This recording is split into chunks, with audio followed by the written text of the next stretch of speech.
Well, welcome to this Sports Showcase event on Harvard TV. I'm Don Morrison.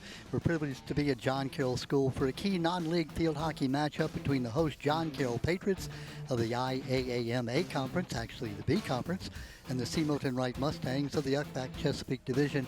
I'm pleased to be joined by Janice Roach. Janice, field hockey has been in your blood since you were a baby, maybe a little after that.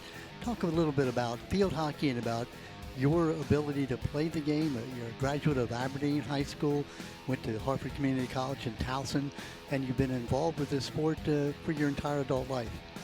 Yes, absolutely. Thank you for having me. Yes, definitely field hockey has been and continues to be a large part of my life, not only my life, but actually my entire family. But yeah, I started playing actually in 9th grade at Aberdeen High School. And back then, there really wasn't Parks and Rec to lead you into or develop you into the high school level of play. But I'm so happy to hear nowadays we definitely have a strong Parks and Rec program supporting field hockey as well as clubs. As you know, I run H2O field hockey, and we also start at the U8 age level all the way up to U19. The H2O Club, talk a bit about them, what they do. Sure. H2O is a field hockey club based pretty much here out of Harford County, Maryland. We've been around for about 20 years, and as I mentioned, we have players anywhere from under 8 through under 19. We have approximately 200 players in our club, many of which reside right here in Harford County, but we also have some from Delaware, some from Pennsylvania, and Baltimore County. And Janice, you've passed along to your twin daughters your love of field hockey, and they're still involved. At 27 years of age, they're still doing their thing. Talk about them, if you would. Yes, that's why I say it's definitely a big part of our entire family's life. My daughter, Sydney, who's the oldest twin, she's actually starting her 4th season at the University of Pennsylvania. She's the assistant coach there. She played at the University of Delaware, had a very, very strong collegiate career. And so, yeah, she's spending her time at the University of Pennsylvania. And then her twin sister, Sabrina, played at Maryland, had a very successful collegiate career there as well. And she is actually doing a couple of things. Number one is she's transitioning, taking over the club, H2O Field Hockey Club, from me and doing a remarkable job. She's also color commentating on BTN for like the University of Maryland, as well as a lot of the Penn games. And then she also does recruiting. She helps student athletes pursue their dream of playing collegiately. Janice, these two teams, again, we mentioned C. Milton Wright out of the UCBAC League and John Carroll out of the IAAM. They have a lot in common. There's a lot of common threads among them, including their coaches, Kelsey Lovelace for C. Milton Wright and Jasmine Parentonio for John Carroll. Talk a bit about what this close connection between these two coaches. Yes, they're very good friends. They both coach at H2O, and they both coach high school competition. But don't let that friendship fool you on the field. The gloves come off, and they're competitors. Very good coaches through and through. Both have high credentials. Both played Division II field hockey, and both have had very successful collegiate years. Jasmine Parentonio, I'll say her name correctly eventually, out of Argentina. Her story is just fascinating to me. Yes, she's from Argentina, came over to the United States to play at Shippensburg, Division II. Like I said, had a remarkable career there. She was a forward, scored, I believe, 106 goals in her career, and today still holds, I think she's 3rd in the history of Division II field hockey players with that kind of statistic. They're introducing the players now. We'll give you the starting lineups for C. Milton Wright. The visitors in the black uniforms with the white trim. Tressa Will is a freshman. She's number 3. 5 is Raylan Armenteras. She's a senior. Number 7, Caitlin Grossman, a junior. 12, Jose Mooring is a junior.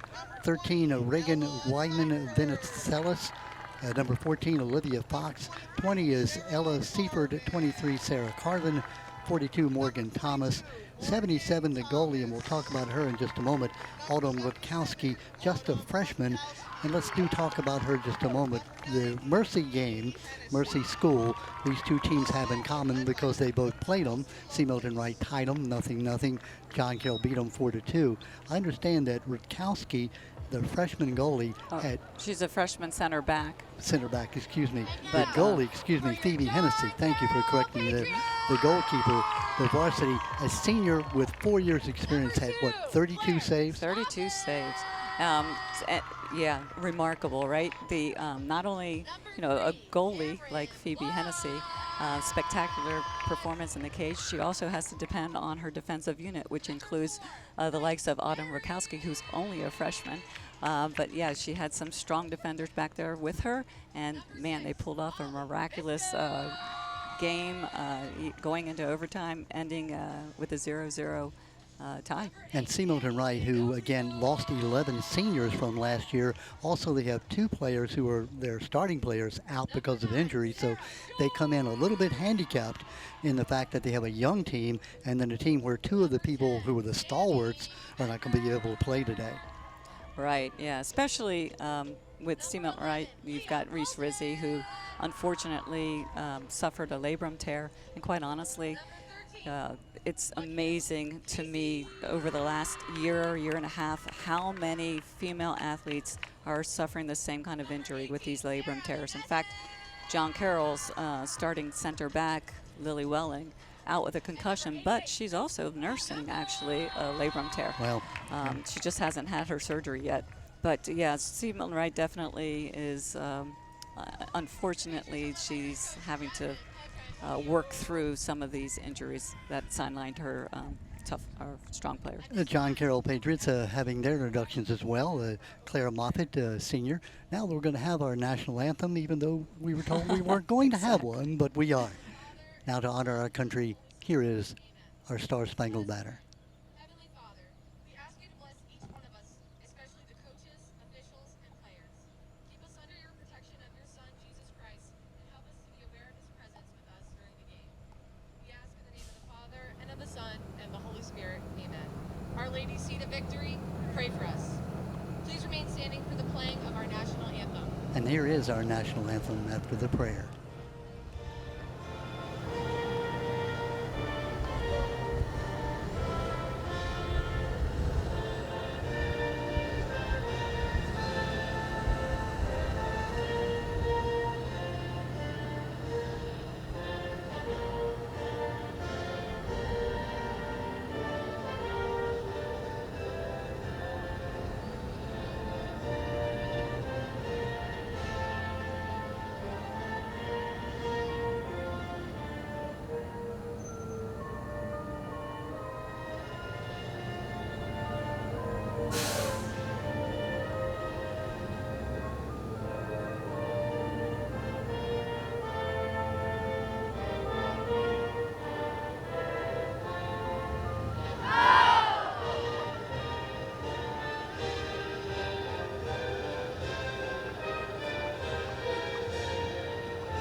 Our national anthem and the prayer. We're just about ready to go. Beautiful, beautiful weather. The clouds are sort of obscuring the sun now. That's kind of taken away some of that sort of a humid condition we had. Janice, we talked about before we went on air about playing conditions. As a field hockey player, you would like to play in weather like this. Oh, well, absolutely. It was a little overcast before the game started, and I was saying that's ideal. You know, the last thing you want as a field hockey player is being I'm sorry. I'm sorry, we're on air. I'm sorry. That was a little. Okay. Anyways, yes, beautiful weather. For me, ideal hockey weather is 50 degrees and sunny. or 40 degrees and sunny, because you certainly work up a sweat when you're out there running hard. By the way, we are surrounded by the fans here at Yes. John Carroll, and one of the fans wanted to sit with us, and which I'm okay with, but probably we don't have the room for that. We didn't give you the John Carroll starting lineup. Claire Moffitt is senior, number 2. 3, Karen Plotz, sophomore. She's a high D1 prospect, by the way, is Plotz. Grace Ferry is number 4, also a freshman. Molly Bisco, a sophomore, number 6. Annie Maniglio, a senior, headed for lacrosse playing at Towson. Sarah Shorts is a senior, number 9. 10, Sammy Bender, the captain of the team, senior lacrosse standout, going to Ohio State University next year. Number 11, Leah Fulton, a junior, field hockey at Penn, coming up to be with your daughter up at Penn. Yeah. That'll be fun. Headed for Lehigh to play lacrosse is number 13, Michaela Casey. 18, Sarah Munez is a freshman. And 88, the goalie, Josie Bianco, a junior, headed for Princeton to play field hockey. We're just about underway. They are 15-minute quarters. John Carroll dressed in the white uniform, C. Milton Wright in the black with the white trim. Janice, this game we may see, we're thinking John Carroll more of a fast running team. C. Milton Wright perhaps a team that wants to slow it down a bit. Yeah, absolutely. If I'm Coach Jasmine with the John Carroll team, my strategy at this point in time would be, leveraging my speed. She's got an unbelievable forward line, very fast, very speedy, very talented, and very aggressive. So I would be attacking. I would be pressuring the defense, and I would be shooting. You right can away, see, Janice, you're seeing a penalty attempt here. Talk about what's happening. yeah, so there's a penalty corner inside the circle, and now you see they try to dribble inside. There was a foot foul, and so now the ball is coming out. And foot foul, you're going to see that quite often because in field hockey, you can only touch the ball with your stick. You can't touch it with any part of your body. Foot, arm, legs, nothing. It's got to be the stick only. That's correct, and it can't be the back side of the stick. It has to be the front side of the stick or the face of the stick or the edge. John Carroll on the attack. We'll be talking about the rules of the game. We talked attack coming at the goalie, So making the save. Yep. That was, again, Phoebe Hennessy making that save. We talked about her 32 saves against Mercy. Okay, sounds good. Yeah, definitely. She's certainly a player we want to watch. Tremendous game against Mercy, and I expect that she's going to be very busy today. Tressa Will, the young freshman, number 3, we talked about at C. Milton Wright, taking the ball away, making the steps up the sideline. A very young team. You look at C. Milton Wright with Tressa Will, one of the leaders as a freshman. Yes, Don't let that get by you, though, because she may be young in age, but she certainly is old in experience. Right. She is. She's a fun player to watch. I enjoy watching her. I'm thrilled that she's earned herself a starting lineup on the C. Milton Wright team. You're going to see a lot of action from her. She is definitely a workhorse, and her endurance level is unbelievably high. Mustangs on the attack. Which is going to need. Yeah. Again, playing the John Carroll, this game, a non-conference game, playing early in the season, certainly it's a benefit for both teams because it doesn't count against their league record. But they're two very talented teams and historically very good teams in their division. Yes, they both programs have a long history of having successful fall seasons. John They're Carroll, always competing. 10-5 last year in that B conference, and C. Milton Wright 10-3 yeah. In the Yuckback Chesapeake. Remember, we told you though they did lose 11 seniors, and they're down a couple of key players today because of injury. Yeah, I think this year Kelsey finds herself in unfamiliar territory. Kelsey Lovelace, who's been at C. Milton 7 years. I believe this is her 6th season. She's been at C. Milton Wright. And interesting, the coach for John Carroll, Jasmine Petratonio, played or coached last year at C. Milton Wright as an assistant. So she was an assistant for 2 years at C. Milton Wright. Now they're on opposite sides of the field coaching against one another. Exactly. Hey, by the way, I heard, Janice, before the game that a dinner is riding on the winner of this game. Can we announce that on the air? A bet going on between the coaches? I think we've already done that. I think we did, yeah. So they're already angling on, okay, if I lose, we'll go to McDonald's. If I win, we'll go to Ruth's Chris Steakhouse or some such thing. So I'm not sure how that'll work out.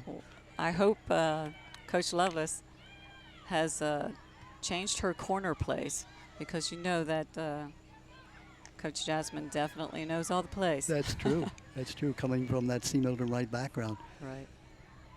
You can see John Carroll made an adjustment to their starting lineup. You see Sarah Munesis, our freshman starter on John Carroll, now taking control as a center back. That's an incredibly important role. That's where you want your strongest players, sort of the general of the field. We talked about goalies, though, and you think about C. Milton Wright, who's down players this year, but they've got a 4-year goalkeeper, Phoebe Hennessy. That certainly has to give you a lot of comfort, knowing that your last line of defense is somebody you can depend on. Yes, not only that, but you also depend on her to really command the defensive unit. You've got some young talent out there right in front of Phoebe Hennessy, in the likes of Autumn Rakowski, and so we depend on, if I'm Coach Kelsey, I'm definitely depending on my goalie to keep mentoring and sort of mentoring my defensive back, especially Autumn Rakowski. That's Leah Fulton carrying the ball. Leah is a junior.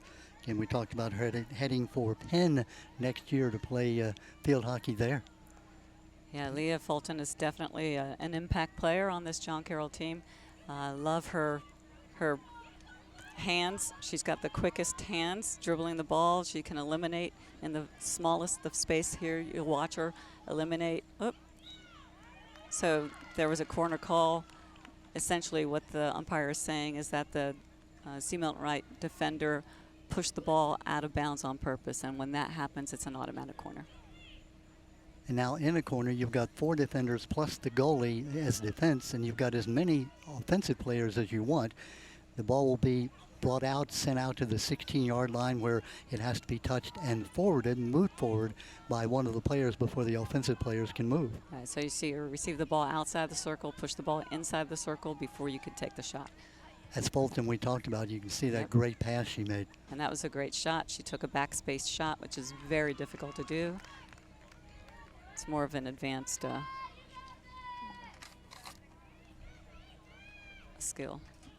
Looks like I'm looking about 8 minutes and 20-some seconds left here in this first period. Yes. Again, there are 4 15-minute quarters in field hockey.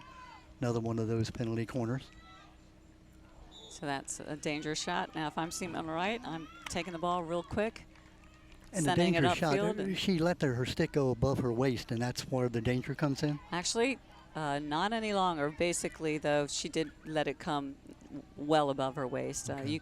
When you swing and miss and you've got a defensive player that's, oh. That looks like a goalie. There you go. That does look like a goal past the goalie, Absolutely. Hennessy. Looks like it's 7:52, our first goal of the game. Didn't see exactly who put that ball in the net. It was hard to tell. That was one of those plays where you've got a bouncy ball. It's not the perfect shot. It's not a rip shot. But if I'm a goalie, that's the toughest kind of shot to You'll protect. see And the we'll see it replay. again here. See if we can pick You up can the goal. see.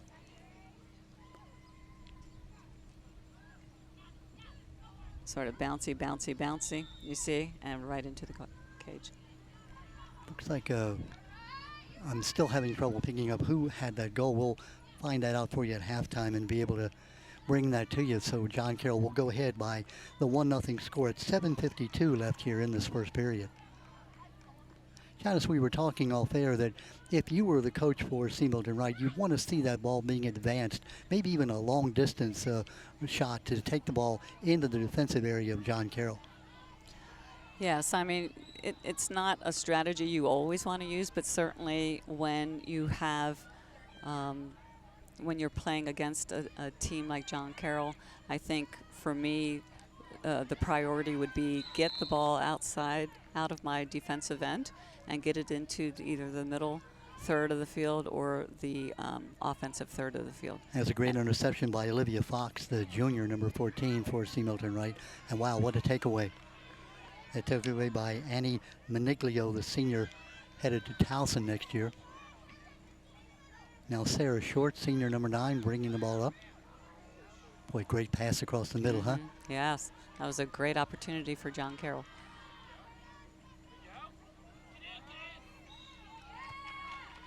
Another corner. Good defense, though. Very good defense. Officials Mary Hain and Maria Gore, the officials on the spot, called umpires, I understand from you, Janice. Yep. Not referees, but umpires. By the way, talking to Mary Hain before the game, she's been refereeing since 1993, been teaching and still teaching for 41 years. Oh my goodness. And she's an exceptional umpire. I remember when I coached at Milton, Wright, I loved it when Mary was one of the umpires. Very personable. She's the kind of person that tends to get people on her side based on just being kind to them. That's a great save. And another there's goal another by goal. John Carroll. Looked like it might have been number 10 for John Carroll. It may have been Sammy Bender It does look like it, yep. at 5:36. So 2 goals in a row there for John Carroll. We think that was a goal by Sammy Bender. And you talked about her being one of the leaders on this team. You'll be able to chance to see how we think it's Bender who makes that goal. Yeah, so here's her working the ball, initial shot. Goalie saves it. She comes back, controls the ball, and then flicks it in from the baseline, which is a very challenging shot. So well done. Timeout on the field. Sorry, Janice. Phoebe Hennessy, the senior goalkeeper we talked about, those 32 saves she had against Mercy. I think that was earlier this week, that nothing tie. That certainly had to be a feather in her cap because Mercy's one of the top schools in the area. Yeah, that was definitely a game for Phoebe to be very proud of. She played an exceptional game. So 2-0 to John Carroll lead, Janice. If you were the 2 coaches in this timeout, what would you be saying? First of all, if you're C. Milton's Kelsey Lovelace coach. So I would be focusing on, you see a lot of the ball is being played in the middle of the field. You don't want that. You want to push John Carroll to the side, either to the right side or to the left side. You want to keep them outside of your circle. I would be bringing down, she's actually, the formation that Kelsey Lovelace is using for this game, she's actually working with 2 defensive mids, meaning she's got basically a 5-person defensive unit back there as opposed to John Carroll, who's got a 4-man defensive unit. So she's trying to stack up on the defensive end, but I think what I would be doing is pushing the ball out wide, and you see the defender there trying to push it out. But again, here it is in the middle of the field, and that's never good. That was Bender again with the takeaway. You know, you're talking about somebody who's an impact player, Sammy Bender, the senior, certainly with that experience for John Carroll. Yeah, Sammy's a terrific athlete. She's fast, she's smart, she's skilled. She probably could have played field hockey collegiately as well, but as I understand it, lacrosse is her first love. And yeah, those 2 sports, if you think about it, lacrosse and field hockey, the same kind of players tends to play both of them. Yes, a lot of our players are definitely field hockey and lacrosse. And unfortunately, not a lot of athletes can play both in college. So at some point in time, many are forced to choose between the 2.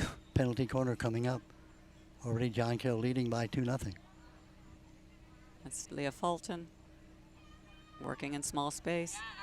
Yeah, you talked about her skills with her hands, being able to manipulate that stick, manipulate the ball. So this is good, except she didn't really get a hold of the ball. Here he goes, come on. Yep, again, not really getting a hold of the ball.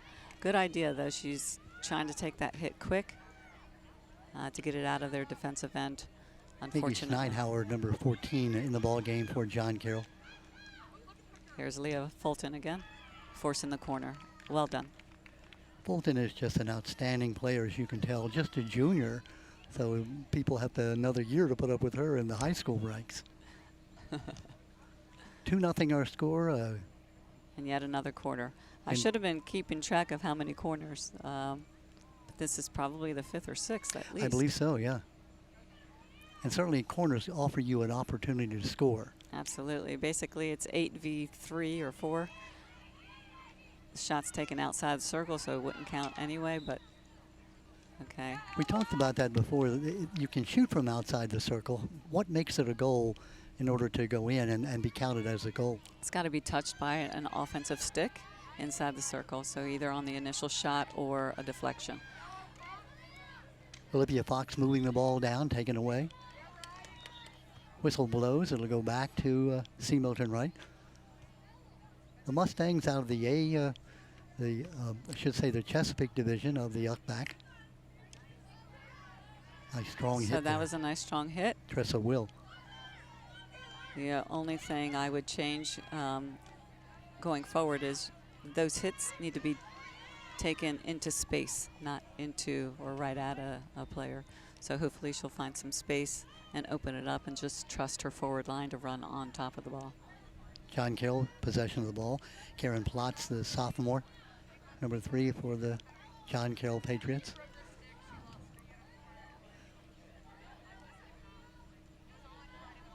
Come the Patriots on the attack again.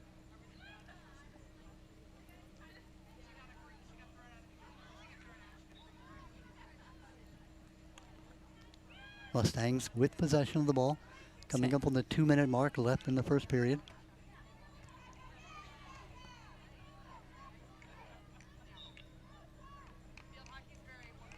We talked about field hockey too, Janice. There's a lot of whistles blow, but in field hockey now, played today, the action doesn't stop. They simply put the ball down and go the other way. Yeah, so they introduced a self-start rule a number of years ago, which certainly speeded up the game. And so, you know, as we were talking earlier, back in the day, a lot of fans would say, man, that whistle blows all the time. Mm-hmm. And sometimes, even today, people say the same thing, and I think to myself, boy, it's a good thing you didn't see the game 20 years ago, right? Janice, we were laughing off here. You're an umpire as well, and you tell the fans before the game, now, how many of you know the rules? And when they say nobody knows the rules, you say, well, then just cheer for your team and don't worry about criticizing the officiating. Exactly. Yes, it's my tagline. So you saw that. It's interesting that There was the no call. umpire Yeah. did not make the call. Yeah. One of the reasons I believe she did not make the call is because that was sort of a sideways swing, and so the ball, or I'm sorry, the stick really didn't come above her waist at Yeah, all. we're talking about Plotz number 3 for John Carroll. It did look like she whiffed on it, certainly, and it looked like that maybe there was going to be a call against her, but no, they played on. Fulton again with that great takeaway. She is outstanding. Nice center. Another great cross Yeah, that was Annie by Maniglio, John Carroll. number 8, who had that center. Hennessy, among all the bodies. Ball rolls into the goal. Was that a goal? It was not, because the umpire called a corner before the Okay. ball went into the cage. So maybe the 7th, as Janice and I said, we haven't really kept count, but I don't think C. Milton Wright has had a corner yet. No. So it's certainly an indication of the dominance that John Carroll has enjoyed so far. We want to thank all the John Carroll folks for making us feel so at home here, so accommodating. So whistle blown here. Looks like there was a foul on John Carroll. So you see the John Carroll player running all the way back to the 50-yard line. So she must have broke into the circle earlier than the insertion. So she is banished to the 50-yard line. There you go. John Carroll with possession. So that's dangerous. Ball bounced up, hit the player above the knee, and so anything above the knee would be considered dangerous. Janice, we see the players throwing equipment off the field after a play like that. What is that all about? So most of the defenders on a defensive corner will mask up, put a mask on to protect their face. Gotcha. Because you never know if the ball is going to go sailing in the air, and you certainly don't want to get a ball in the eye or in the nose or in the mouth. So so that's what you see them throwing off after the corner. Looks like that was the end of the first quarter with a 2-0 lead for John Carroll. Score at 7:52. We don't yet have the person who scored that goal for John Carroll. Then a second goal just about a minute and a half later at 5:36. That was by Bender of John Carroll. So the Patriots leading by 2-0 here as we go into the second period. We talked about what you would say if you were Kelsey Lovelace. What would you say if you're Jasmine Petrantonio to her team, the John Carroll Patriots, leading 2-0? So I think she's doing exactly what I would do, and that is high pressure. She's putting her forward line is pressing very hard, high rather, and hard, on their on the defensive C. Milton Wright's defensive unit. So you can see every time they're trying to outlet the ball and get the ball out of the defensive end, they're being swarmed by John Carroll players. And that's exactly what I would do. High press. 2-0 the score. C. Milton Wright trailing by that 2-0 score. And again, we talked to Janice about scheduling a game like this. If you're C. Milton Wright, certainly John Carroll has to be the favorite. They play in a tougher league, a league that has a great team every game you play. Why would you schedule a game against an opponent that, especially with a young team like you have, that team that might be more talented than you so early in the year? Yeah, I recall when I coached at high school, a lot of the time your schedule is decided sometime in the summertime, and so you don't really have a feel for your roster coming up. And so, I'm sure Kelsey might have probably chose to delay a game like this, given all the injuries that her team is she's having to manage through. But at any case, they're close. They're historically they're a good rival. There's a good rivalry between C. Milton Wright and John Carroll, and it's always, again, both programs have historically had very strong programs. So this is a game I always look forward to. We go back watching to or coaching. 2022, and John Carroll won the B Conference, defeating Mercy in that championship game just 2 years ago. So this team has been a powerhouse in the B Conference all along. And C. Milton Wright, with a 10-3 record last year, they won the Uckback Chesapeake in like a three-way playoff kind of situation. So, as you said, both these teams experienced great success in the recent past. This is great, seeing C. Milton Wright get some offensive action. First time we've seen the Mustangs really since early in the first period get into the John Carroll defensive area. Patriots take it away. Boy, nice play there by John Carroll. Janice, great facilities here. We talk about this turf field. We go back into the day, back into the dark ages when everything was done on a grass field with ruts and all kinds of things. The ball didn't roll smoothly. Turf field here, it's just a great facility. Yeah, so much better. Here comes the Mustangs on the attack. You can see her holding her hand up, giving advantage. Maria Gore, the official, making that call. Taken away by the Patriots. Unfortunately, so the rule is if you're just outside of the circle, the ball has to travel 5 yards before you can take it inside the circle. Unfortunately, the 5 yards wasn't accomplished. I'm sorry, Annie Maniglio taking it all the way down. Good save by Hennessy. Boy, that looked like a third goal. Still under the pressure. Looks like that ball hit the John Carroll player. So you can see Tressa Will, very quick. Yeah, we mentioned about that young freshman. To start as a freshman, that's one thing, but to be a key player on a team like John Carroll, that's saying a lot. It sure is.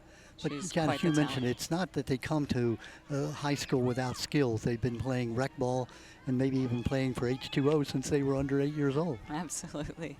And certainly that's the case for Tressa Will and Autumn Rakowski, as well as several of the other players, both on John Carroll and C. Milton Wright. I think you were saying Autumn Rutkowski. Did we see her two younger sisters down there? No, that was Tressa Will's sisters right over here. Yeah, there they are. They're right here watching the game and dreaming that someday they're going to be on this field, and someday not too long from now. Exactly. That's how you build a program, by the younger people, boys or girls, watching their older brothers and sisters playing and saying, "Hey, one day that wants to be me." That's going to be me. Yeah. Yes. And you think about coaching and how important that is. Jasmine Patrantonio, again, her first year at John Carroll. I think the Patriots hope that she's here for a long, long time, because the great star that she is, she's going to bring a lot of tradition here to John Carroll. Yes, she's super talented. She's got a lot. The players can learn a lot from her. And we talked about what has field hockey done for you. We talked to her before the game. She said, "Hey, it brought me from Argentina all the way to America." So she owes everything that she has in her life to the game of field hockey. And she met her husband, and she's happily married and living in Bel Air. How about that? So, yeah. Here come the Mustangs. First time we really seen them exert some pressure. Obstruction, the call? It was. She overran the ball. We talk about the difference between this game and other games where you can't put your body between your opponent and the ball. You know, in every sport you can think of, basketball, lacrosse, that's the object, is to get between your opponent and the ball. Field hockey, you do that, it's a penalty. You lost the ball. Exactly, yes. You can't obstruct access to the ball by the defender. So you've got to just be able to work around them, eliminate them. Tressa Will, number 3 there for the Mustangs. Battling. Ball taken by John Carroll. That's Annie Maniglio, number 8. Yeah, she's a fun player to watch. I love watching her, not only her skills, but her speed, especially with the ball. You can see as she carries the ball, she doesn't slow down. You're speaking of Maniglio? Yes. Yep. And Will, having those two side by side, sort of opposing each other here on the near sideline. Right. That's a treat. 2 minutes here into this, actually almost 5 minutes into this second period.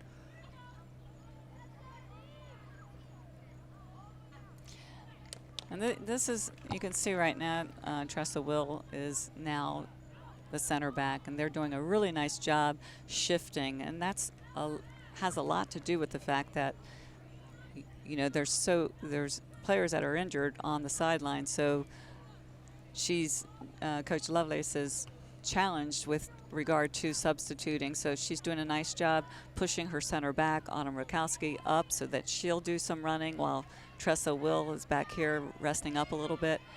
Morgan Thomas here on the sideline doing a lot of running as well as the left back. Hey, we're talking about a 100-yard field that you're running back and forth. I'm sure it does get a bit tiring kind of quickly. Right. Good job knocking the ball out of there. There's Hennessy again with a nice save. And you can see how she would have 32 saves in one game.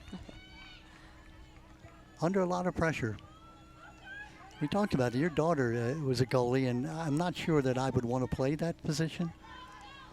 No, I mean, you're the last line of defense. Certainly takes a special kind of player to be willing to stand in the cage and take a shot coming at Mock whatever. That's Grace Ferry, the freshman, number 4. Great takeaway. Yeah, we haven't really talked much save. about Grace Ferry. Grace Ferry is another freshman playing, was on the starting lineup for John Carroll. She's done a phenomenal job. The great thing about Grace is that she can play on any line. We've seen her play on the defensive end. Oh, great move by Sarah Munasis. But she's played on the forward line. She's played on the defensive line. She's played in the midfield. She's truly a utility player. She can play anywhere. Yeah, in the old days, a utility player is somebody, well, it doesn't really have a position. It's so valuable to be able to play multiple positions. Yes. Coming up on the 8-minute mark, left in the half. Mustangs seem to have settled into the pattern a little better here in the second period. Going on offense a couple of times. Yeah. Janice, as you said, move the ball down the sides rather than the middle. Umpire calls a halt to the play momentarily. John Carroll will retain possession. Right, they'll have to back it up. Now, you can see it's just ahead of the 25-yard line. So when the ball is inside the 25, the ball has to move 5 yards before it can enter the circle. If it's behind the 25-yard line, she could just crush the ball right into the circle. So here you see her going for the pass right inside the circle. Yeah. There's that left-handed shot. We talked about that. You can actually hit the ball from the left side, but you have to turn your stick completely around and still hit it with that same side. And you see what's called a reverse chip. What they're doing is hitting the ball using the edge of the stick. Here come the Mustangs on the attack. Oh, great defensive play.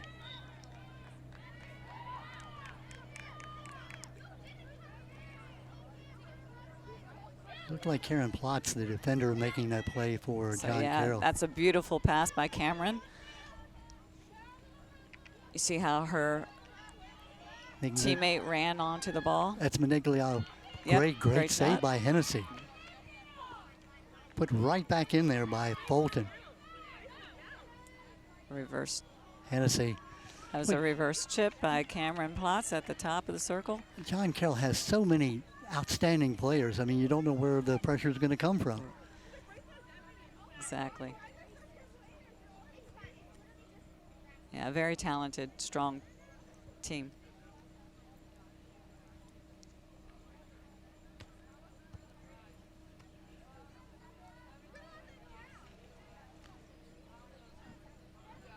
Mustangs get the ball out of their defensive territory. So that was a little unfortunate. Yeah. But she didn't stop the ball dead before she proceeded.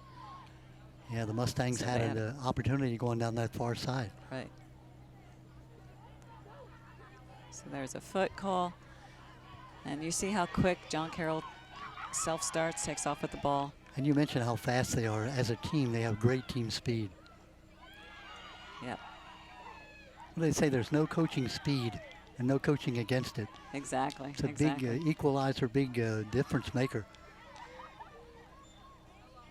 As a coach, I say that all the time. I can't teach speed and I can't teach you how to be aggressive, but I Yeah. can teach you the skills. Yeah, So I love it when a player comes equipped with those two. speed and aggression. You can make a player out of somebody that has those qualities. Come the Patriots, that's Bender, Sammy There's Bender, the Cam- captain. Cameron Plotz with the ball inside the circle She has done a great Across job the ball. centering.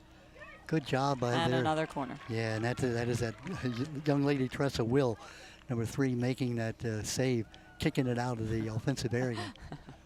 What are we now? Maybe to the 10th corner for John Carroll?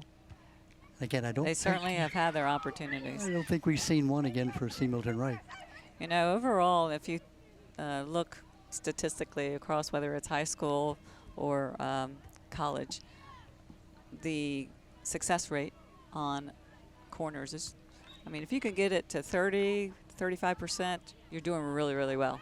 Scoring, you mean, off those Scoring chances? off of those corners. Yeah, I don't believe Yeah, it's that a little John deceiving because you would think with a 8-4 advantage, kind the of equate statistics would be a little equate higher. to soccer when you've got the corner, kick, Right. and that's a great scoring opportunity. It's where you see a lot of goals scored in soccer. Is that right? Good Come the control. Patriots, still on the attack.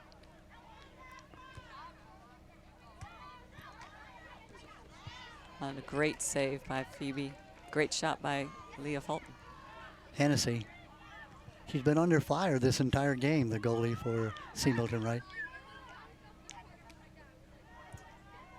Senior goalkeeper, a varsity starter all those years. Wow. When your senior year, I mean, that is so special. And I know, Janice, you can remember that 1982 year, your senior year as a field hockey player. You carry those memories with you forever. So you sure might do. be a rebuilding program, but if you're a senior, hey, this is my year. Comes Leah Fulton. Tight space. You talked about that, her ability to, that stick work. Great save. That was. And a good job by taking the ball out of the offensive area. Right. Sarah Carvin, senior number 23, with the ball. Bender, number 10 for John Carroll. I mean, if you mention that name, she's in the play action almost all the time. And speaking of in the play, there's Will, Tressa Will, number 3. And now Bender, number 10. Mm-hmm.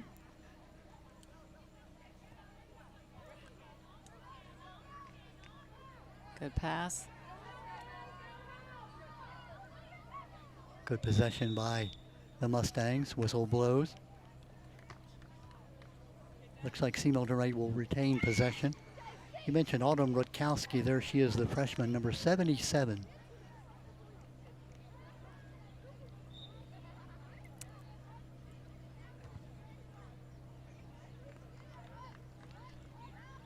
Looks like about 2 minutes until the halftime. Was a 2-0 lead for John Carroll after one period. In fact, after the 5-minute mark of that first period. But Mustangs have played them fairly evenly since that point. They sure have. They've made it very competitive. I mean, sure, it's been on C. Milton Wright's defensive side, but I have to say the defensive unit has been doing their job. There's Will again. What a strong hit by Will up that sideline.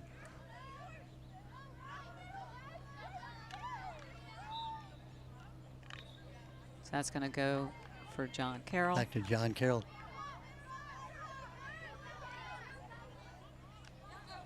Taken away momentarily by C. Milton Wright. That was Olivia Fox, the junior, number 14. Oh, there's KK Mann seeing some time on the field. Good to see her back. She was injured and back with the Mustangs again, number 19. Kind of easing her back in. What was the nature of her injury? Do you know, Janice? I don't recall. I believe it had something to do with her foot. You talked about labrum injuries, and there's a couple of kids who are out with labrum. I mean, that's a shoulder injury, and you wouldn't think that would be, oh, it's a hip injury. Ah, shows what I know about kinesiology, right? So then why are we seeing so many labrum injuries? That's a great question. In fact, I had the opportunity to go to Charlotte, North Carolina, and watch Team USA train just before the Olympics. And I actually talked to their team trainer and talked about the amount of labrum tears that we've been seeing just in youth field hockey. And we had a nice, healthy conversation. My theory is that, you know, at a very young age now, we're teaching kids how to do flick the ball. We're teaching them how to do a Excuse me, reverse Janice, chip. 1 second. We're coming up on the final seconds, 6 seconds and 5 seconds. See if the Mustangs can get a goal. 2 seconds.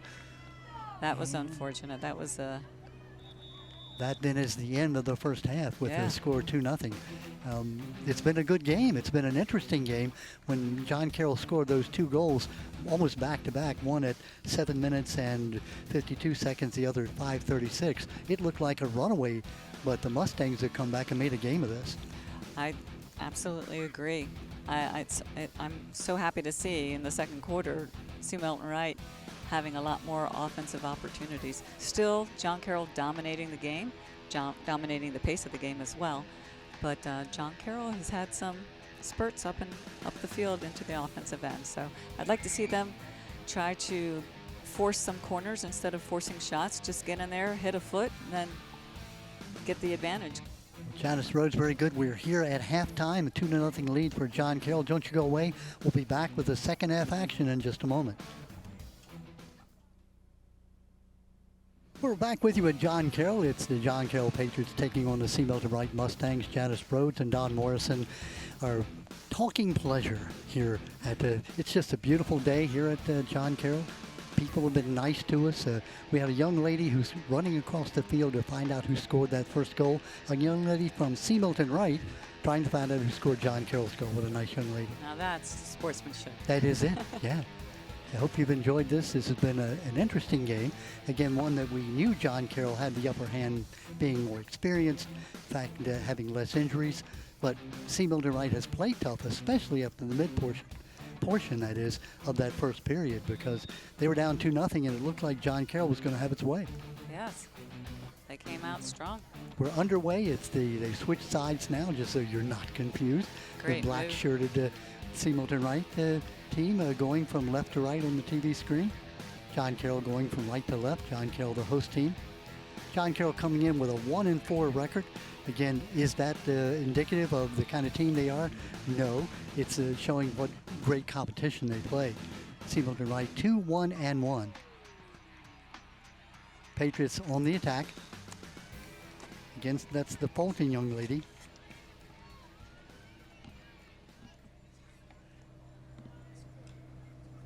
The goal was by Claire Moffitt, we're told.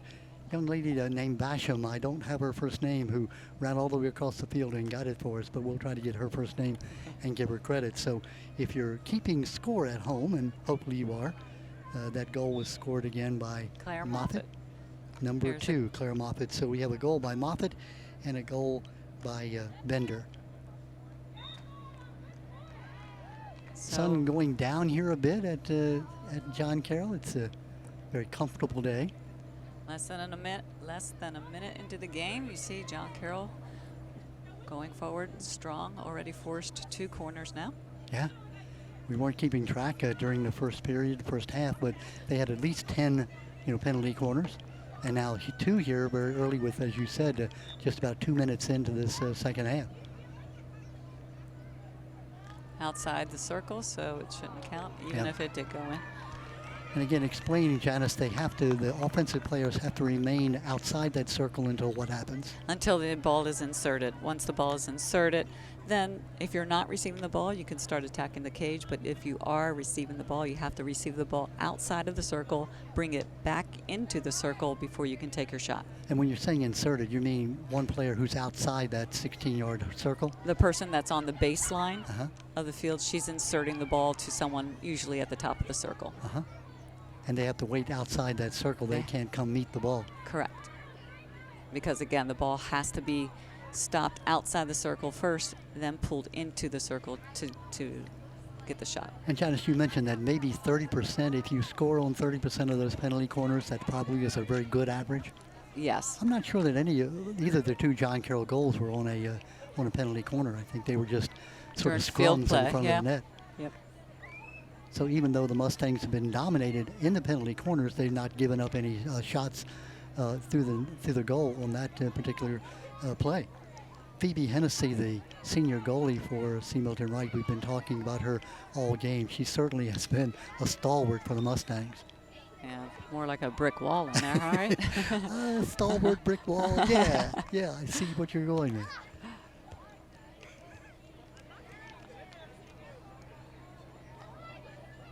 So already, nice to see C. Milton Wright in the offensive end a couple of times already, inside 5 minutes of the game. Yeah, we really haven't seen the Mustangs with a real honest scoring opportunity yet. They've had a couple of balls inside the circle, but you know, the goalie for John Carroll, Josie Bianco, sort of had a, let's say, a comfortable game.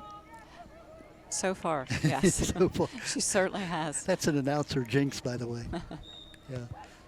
I was watching a game the other day, baseball, and they say, oh, he's throwing a no-hitter, bang. No, he's not. That's the old thing. You never, as an announcer, announce a no-hitter because that's considered to be an announcer jinx. Bad luck. Yeah. So you can see on that play, Tressa will try to get her free hit off. It went high, so it was called back for danger. Here's Autumn Rakowski, great stick work, great elimination skills right there. Yeah, that's one of your H2O clients, Autumn Rakowski, a freshman. Nice ball. Here's an offensive opportunity. Here we go. Let's see what they can do with it. So do you see what just happened? She just called a corner, even though that foul occurred outside of the circle because it was in the umpire's, from her perspective, it was so flagrant and it prevented the C. Milton Wright player from carrying the ball into the circle. She gave them an automatic corner. Yeah, that's Paitlin Grossman, who was carrying the ball, number 7, the junior. This is the first penalty corner that we've seen the Mustangs have, and the Rutkowski, number 77, along with number 3, Tressa Will. See if they can capitalize on this And corner. both Janice freshmen, both Will and Rutkowski. So you have to say that the future for the Mustangs is in good hands with those two young ladies. I would say so. That was an amazing speed. You saw Was that Bender Yeah. coming out Sammy super Bender, fast. number 10. Almost caught up with the ball. That is that. You That know, was a- you mentioned their speed, and boy, to a person, they are so fast. Are the John Carroll Patriots? Here's Autumn Rakowski trying to little pop dodge there. Doesn't always work. It's a good idea. Come the Mustangs. Josie Mooring, number 12. Peyton Gossman, we haven't really had an opportunity to talk much about her. She's number 7 on C. Milton Wright, part of the forward line. Probably because C. Milton Wright hasn't had as many offensive opportunities, but Peyton is certainly an impact player on the C. Milton Wright team. She was their leading scorer last year. She returned from a very, very, very serious injury. Got hit in the mouth Oh, my. with a field hockey ball at a camp, I think, at Kutztown. Wow. And ended up losing her two front teeth. Oh, my And goodness. so lots of surgery, and Wow. she's back to play. And wow, tremendous player. I mean, we're talking about that ball. You and I were speaking about it. It's like a plastic material. It's like rock. I mean, it's very heavy because you want it to roll along the ground and not go in the air. But if you get hit with that ball, you'll remember it. Oh, yes. Yeah. And, of course, playing this sport, you're going to be hit several times during a game. But in the mouth, ouch. So it looks like she has the 2 freshmen at the top of the circle. And it looks like Tressa Will is there to take the shot. Such an aggressive young lady is Will. Aggressive in a very positive way.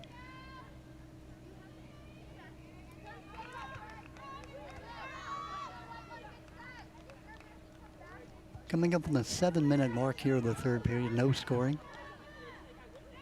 so far in this second half.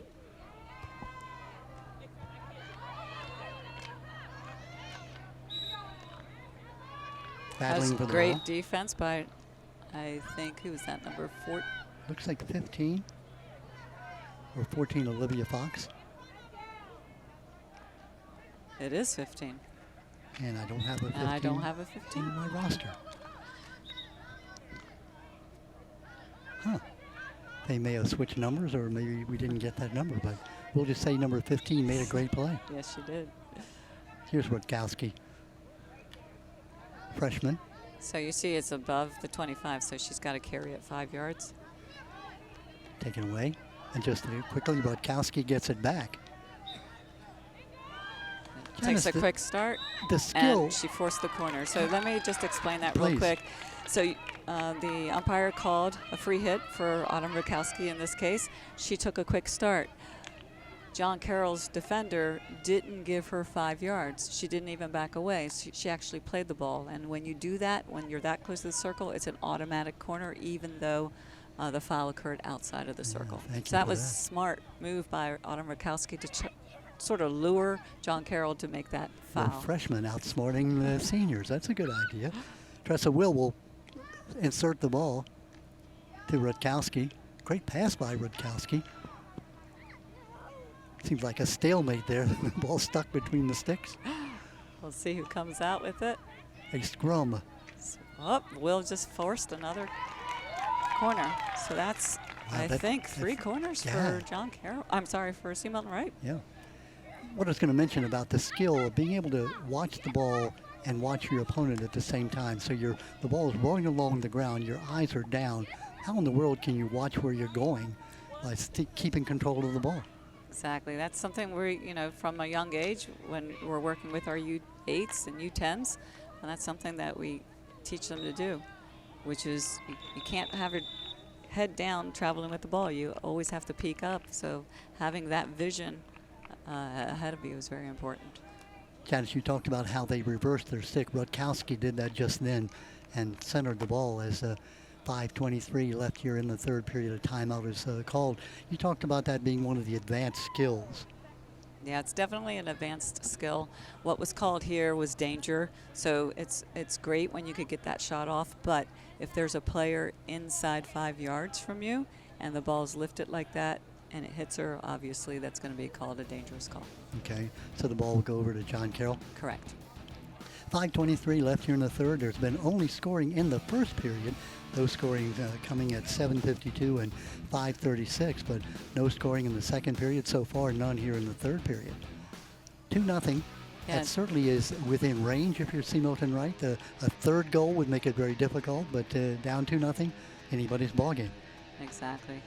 As a coach, I would, unless the score is 4 or 5-0, I would never be comfortable. The game can change in an instant. You're one fast those break. Coaches, hi, okay. One fast break, and it's a different ball game. Yeah. And that's what if I'm Coach Lovelace, I'm telling my team, hey, one fast break, let's get the ball in. We've got to capitalize on these corners. And you have to be impressed with the way C. Milton Wright, after being down by 2-0, having John Carroll score 2 goals within a minute and a half period of time, they haven't given up. In fact, they've taken the fight, if you will, to the Patriots a bit. Exactly. Very impressive. Of course. Both teams, very, very impressive. Both teams are going to do well in their divisions, even though, again, C. Milton Wright being a very young team. Exactly. And we speak of young, Rutkowski and Tressa Will. These two young ladies are freshmen, but far from being a freshman. Janice, do you remember being a freshman in high school? I do. Probably scared to death, right? You know? Absolutely. But these freshmen are playing like, hey, we're here. A lot of that comes from the youth league, right? Yes. From the training they get. Definitely. They start a lot younger. Thanks to the likes of, pioneers in our county like Alice Puckett. Yeah.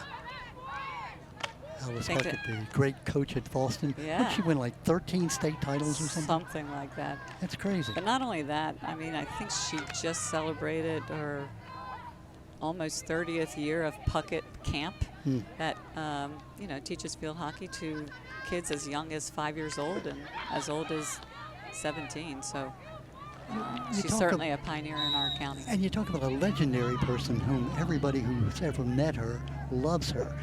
Some coaches are like, mean coaches. I don't like that person. You meet Alice Puckett, you fall in love with her right away because she's such a nice person. Not easy, Right. Very tough. Very tough. But as a player or even an opponent that she's in it for the right reason. Yeah. Her daughter played at Maryland, I believe. She did. Yeah. She did, Lindsay. The other thing I noticed with C. Milton Wright, you could see their back line, their defensive line, they're playing a lot higher than they did, I think, the first quarter. The first quarter they were maybe a little more defensive-minded, being safe. And now they're sort of catching the ball closer to the 50 and not even trying not to let John Carroll come into their defensive third. Rutkowski with the takeaway. Well, a great hit. Great ball, great reception. Come the Mustangs on the attack. Well, Janice, that was a great point that C. Milton Wright has gone from being just a defensive team, trying to keep the other team from scoring, into a team that's saying, hey, we can play this team head up one-on-one.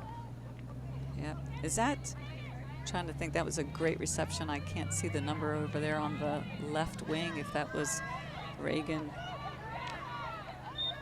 If that was number 13, Reagan Venizelos, or I really can't see that far. Yeah. But in And any you've case. got young eyes. I've got old eyes. How am I going to see that far?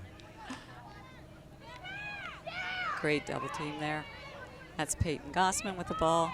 See what she can do. Number She forced 7, another turnover there. Peyton Gossman coming back. Last year she was a starter as a sophomore, now a junior.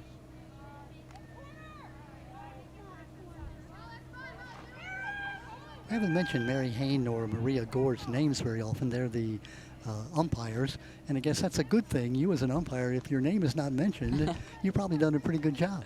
Yeah, I think they're both calling a very, very good game. Yeah. Rutkowski taking the ball into the offensive area. Collision. Looks like the ball is going over to John Carroll. Sammy Bender with the ball. Sammy, captain of this team. Boy, what a responsibility to be a captain. You were probably captain of your team somewhere along the line. Yes, at some point, probably my senior year. Yeah. Great responsibility. Not only then are you playing for yourself, but you're getting everybody else to be on the same line. Great one Rutkowski. touch. Great feed by Rutkowski. That's Josie Mooring, number 12 with the ball for C. Milton Wright. She's having a very good game, too. Another corner. Is that corner?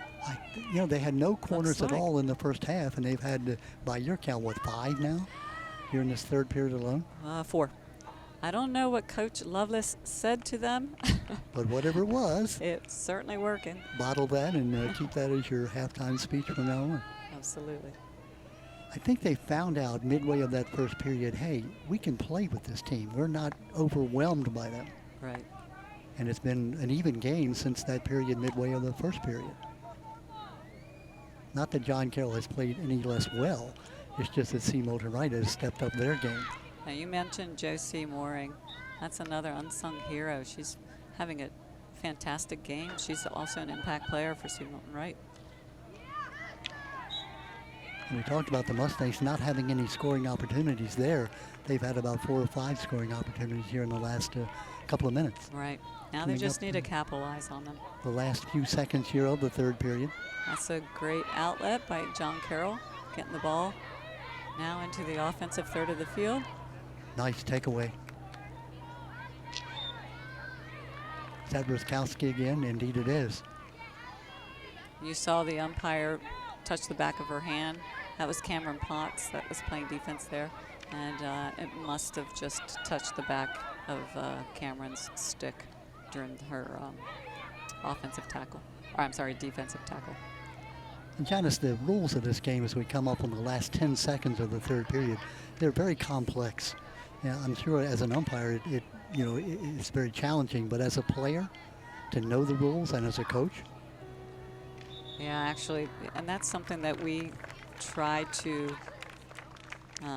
develop with our kids as even at the U8 age level, because if you know the rules and you know the game, every time the whistle blows, instead of pausing, looking at the umpire and seeing which direction she's holding her hand, you can do that quick self-start. Yeah. And so we come across other clubs that, boy, their kids have a very high level, high hockey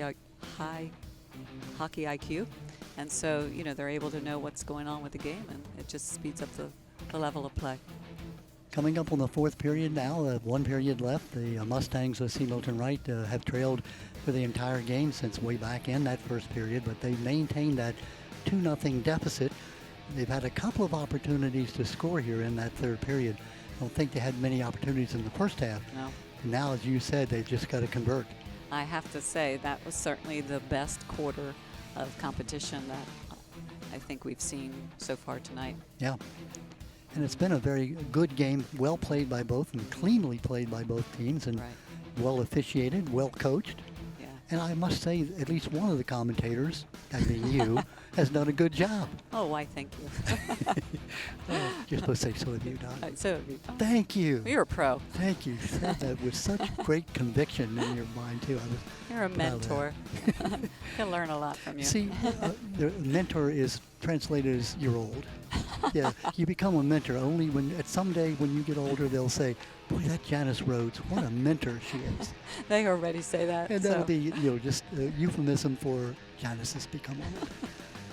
Humor her. That's what they begin to say. I think the coaches on these two teams probably say that already. It's really good. But now when you walk into a store and you're old like I am, you say, well, I'm old. And they'll take pity on you most times. Sometimes they just... Show me your AARP card. Yeah, no, they've not done that recently. That's bothering me at all. And now I don't get carded at all. Oh, yeah, you're 80? Sure. Well, here we go now into the final period. 15 minutes left of action. Great thing about field hockey, too, is the clock runs. Very Yes. few times do you see the clock stop, only timeouts. What else? Why else would the clock be After a stopped? goal. After a goal. After a goal. So the game, unlike it was many, many years ago where the whistle blew and the referee took the ball and placed it somewhere and slowed it down, now it's a very fast-paced, Much, interesting game. much faster. Yeah. And even, like you said, people who don't know the rules Another great can reception. enjoy it. I'm really impressed Yeah. with not with- only Tressa Will's Yeah, hits out of the defensive end, but her teammate who receives that ball, they're nice and clean and right on spot. Here come the Patriots on the attack. Oh, There what a you goal. go. Wow, just Nice like goal. that. Is that Bender? Trying to see what her number is. She came in from the right side. Maybe it is number 10, Sammy Bender. I cannot. I'm not sure if it was Sammy Bender or not.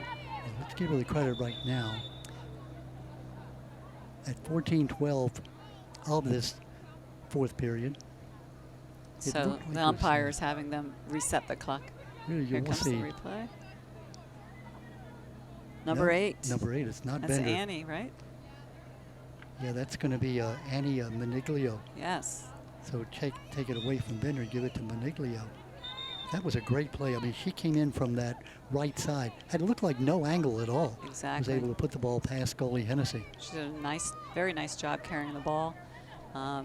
Actually eliminated a few defenders and was able to get the shot off. Well done. And Janice, you talk about speed, and that was the speed again. She just outran a couple of players on that right side. Right. We haven't said her name too much in the third quarter, I think mainly because we didn't see a whole lot of offensive opportunities during the third quarter for John Carroll, but they're making up for it now. There's Leah Fulton with the ball. At number 11, we're talking about some of the standouts for both teams. Leah Fulton, the Great junior. pass by Leah. Great reception by Annie. And here come the There Patriots. she comes again. Great elimination skill. Pass. Oh, what a great opportunity, a scoring opportunity there. That And was well executed. Well done, yeah. You talked about the passing skills. John Carroll certainly has those. That's the kind of hockey I would expect from John Carroll. Yeah. The skill level, the idea of being able to pass the ball, again, in a crowd that way. Right. So John Carroll, who had not been on the attack almost at all during the third period, had possessed the ball just about the entire fourth period in C. Milton Wright territory. Yep. Not even 3 minutes into the fourth quarter. Sun is going down here at John Carroll. It's become kind of nice, a little bit humid perhaps, but who's complaining, huh? I'm sure not the players. Here comes the penalty corner. Nice. Oh. It's called Okay, she can recover. Lift the ball into your stick, right? Just pushes Bender. the ball in. Oh, what a save by Hennessy. Very close. Very close call. That ball looked like it was headed for the right side of the goal. John Carroll did a very nice job recovering from the missed reception there at the top of the circle. They didn't panic. They kept calm, maintained their disposition, and worked the ball right back into the circle. Phoebe Hennessy, we've mentioned her name, the goalie for C. Milton Wright, played a great game for her team. So that was Michaela Casey with the interception, number 13 for John Carroll, getting the ball right back into the offensive third. It looked like Josie Mooring, number 12 for Here comes Leah Fulton again. Bolton, She's bringing going to it kick in. the ball out. Good. Rutkowski. With a great interception there. We have been mentioning her name. She's all over the field, Rutkowski and Will. And again, just think we have 3 more years to mention their names in high school.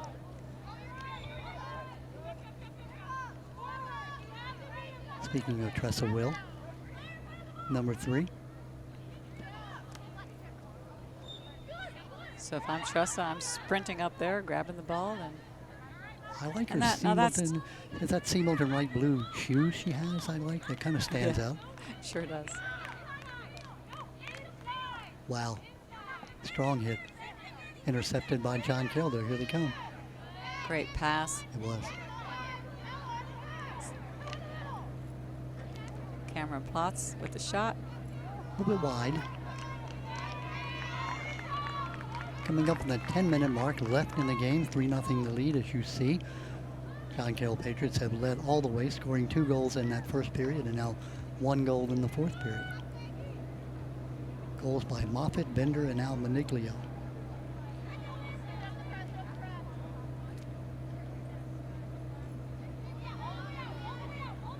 Bender intercepted.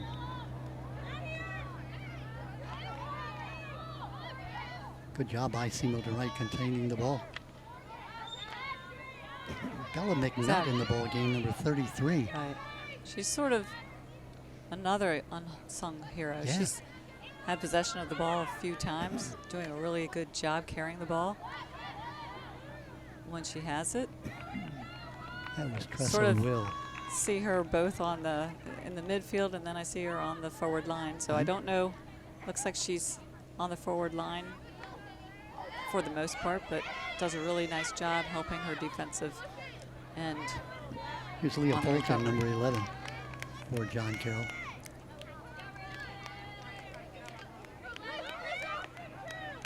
Raylan Armenteros, the senior, number 5 for the Mustangs. So number 6, Molly Bisco. We haven't really talked too much about her. Molly she's a sophomore this year. She earned a starting spot for the game today. One of the 2 sisters on the John Carroll team, Addison Bisco, the senior, also on the John Carroll squad.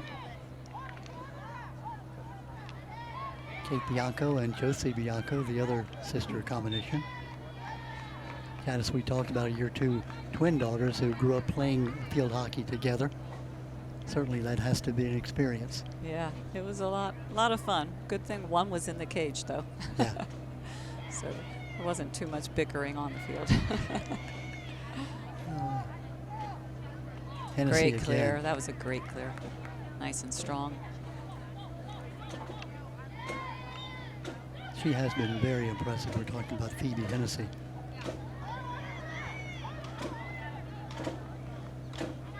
There's Miss Will again, Tressa Will, with the intercepting the ball.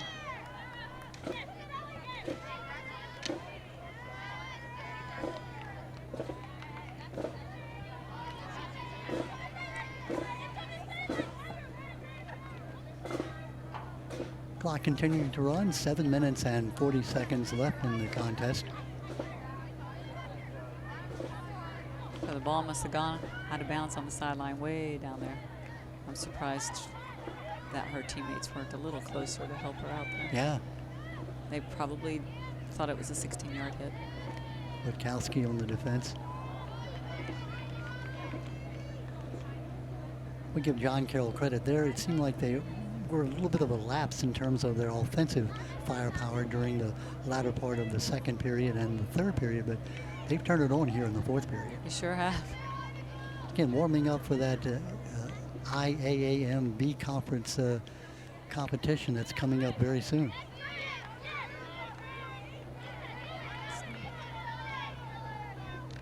Interception by Rutkowski. That's a nice move. It sure was. Turned that stick There we again like go. you described. Sarah Munesis, interception. Well done. And then a quick start, quick Yeah, because self-start. the Mustangs, as you said, Janice, had like 3 players on one. Yeah, 3v1. Vanessa's just made that interception, turned the ball the other way. That was a big save, big save.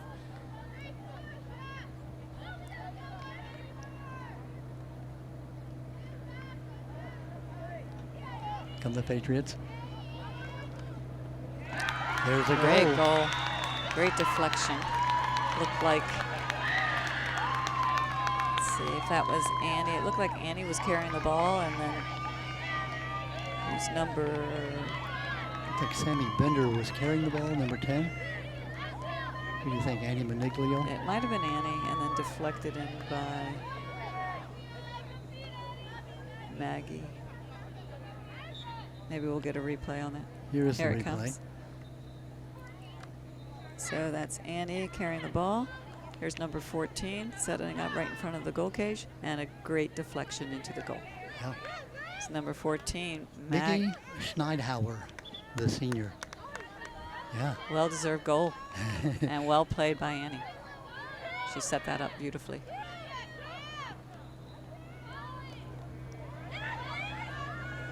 And here we are.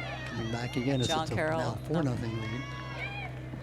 You were speaking Annie Maniglio, the senior, headed to Towson to play lacrosse next year. Again, you're absolutely right. But give a lot of credit to Mickey Schneidhauer.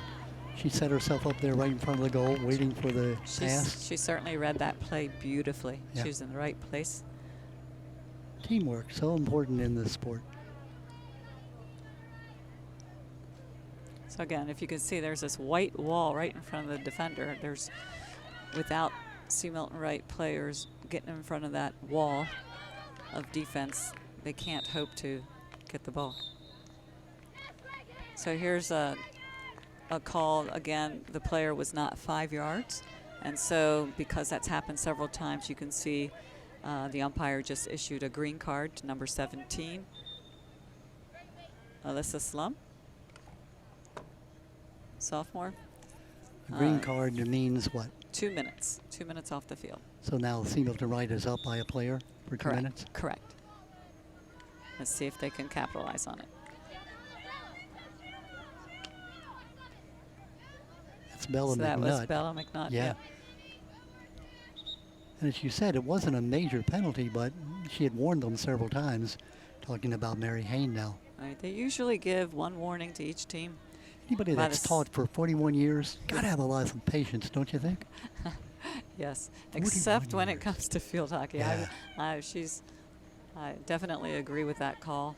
At this level, varsity level, by now you know what 5 yards looks like, Yeah. and shouldn't have to be told more than once. So There you go. You sound like a mother now.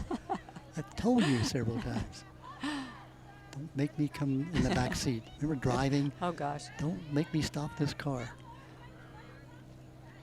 have to. My kids would tell you I've used that many, many, many times. Oh. And look how they turned out. Here comes Annie again. Perfectly well. Maniglio. It's Tressa Will. So that was great defense by Tressa Will. She held her ground. When you're right, how she came out so quickly. Yep. Put the ball in play. She's a smart player. Her hockey IQ is very high. Smart, aggressive, Always fast. has been. Yeah, and again, a freshman, we keep emphasizing that. It's the kind of thing you expect from a senior maybe, Right. but a freshman who already has the skill, already has the aggressiveness and the smarts. That's the whole package. Yep. It's Morgan Thomas there on the right back position. And Tressa going for a nice hard hit. So that was unfortunate. That they stopped the play. That they stopped the play because clearly Milton Wright maintained advantage, and so you don't want to stop the momentum of the game. You want to So allow had them you to keep been the going. umpire, you would not have stopped the play. No, I would have just held my hand up and Yeah. signaled that Milton Wright's got the advantage. McNutt has the ball taken away, and But trust me, I've done that many times where I'm like, I'm so sorry. I should have held the whistle. my So bad. players will let you know. Oh, My yeah. bad. Do officials ever say that? My bad. Yes. So you can see Mary Hayne called a corner outside of the circle, probably because a 5 yard, the 5 yard rule. Tressa Will to put the ball in play. Looks like you've got Morgan Thomas at the top, as well as, it's hard to see whether that's Autumn Rakowski to the left. Clock running at 1:50. Rutkowski. Oh, bad luck. So she probably tried to go with a one-touch hit because the defender was right on top of her. And it's hard to receive the ball and then get the shot off if the defender's already there pressuring you. Minute 30 left in the game. Obviously, the contest outcome has been decided. If you're Milton Wright, you certainly would like to avoid that shutout. Great defense by Sarah Munesis. Now you've got, is that Molly? No, number 7. Elizabeth Balance. Yeah, haven't had a chance to call her name. Getting some of the players who haven't seen a lot of time into Right. the game. Coming up on the 1 minute mark left in the game. That was a great pass. Michaela Casey with the ball, number 13. Sammy Bender. Check it, it's Bender at that time, but number 14, that's Miggy Schneidauer, the young lady who scored the goal not too many minutes ago. 30 seconds left in the contest.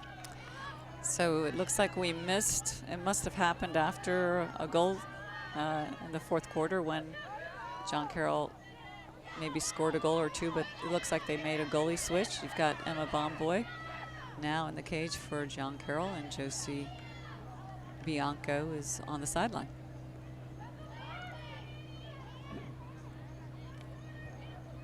Five seconds in the game. The Patriots are going to win their second game of the year. They'll go to 2-4 on the year. Milton Wright, their record will even at 2-2-1. Janice, when we look at this game, certainly John Carroll dominated in the first period and then in the fourth period.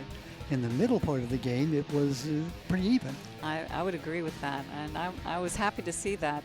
And I do think that something happened at halftime. Whatever Coach Lovelace told her team, it worked because they came out really, really strong in the third quarter, and that was great hockey to sort of watch.